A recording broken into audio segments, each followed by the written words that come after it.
അക്കു, ഞാൻ ഒരു ചോദ്യം ചോദിക്കാം. ഈ ബ്രിട്ടീഷുകാർ എന്തുകൊണ്ടാണ് ഇന്ത്യയിൽ നിന്ന് പിൻവാങ്ങാൻ തീരുമാനിച്ചത്? അത് എന്റെ ഊഹം വെച്ച് പറയുകയാണെങ്കിൽ ബ്രിട്ടീഷുകാരുടെ കയ്യിലുള്ള പിന്നൊക്കെ തീർന്നു പോയിട്ടുണ്ടാവും. അതുകൊണ്ടായിരിക്കും അവർ ഇന്ത്യയിൽ നിന്ന് പിൻവാങ്ങിക്കാൻ തീരുമാനിച്ചത്. അതല്ല ഞാൻ ഉദ്ദേശിച്ചത്. ഈ ബ്രിട്ടീഷുകാർ എന്തുകൊണ്ടാണ് ഇന്ത്യയിൽ നിന്ന് തിരിച്ചു പോയെന്ന്. അതെന്റെ ബലമായ സംശയം.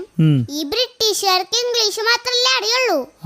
അപ്പൊ അവര് കേരളത്തിലേക്ക് വന്നപ്പോ എല്ലാവരും മലയാളം പറയണു, ഒറ്റ ആൾക്ക് ഇംഗ്ലീഷ് അറിയില്ല. അങ്ങനെ അവർ തമിഴ്നാട്ടിലേക്ക് പോയി.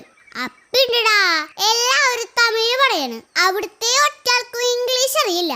അങ്ങനെ അവർ നേരെ ബോംബെക്ക് പോയി. അപ്പിണ്ടടാ അതിനും വലിയ കഷ്ടം. അവിടെ എല്ലാവർക്കും ഹിന്ദി മാത്രമേ അറിയുള്ളൂ, ഒറ്റ ആൾക്ക് ഇംഗ്ലീഷ് അറിയില്ല.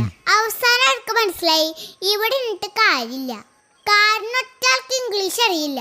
അങ്ങനെയാണ് ബ്രിട്ടീഷുകാര് തിരിച്ചു പോയത്.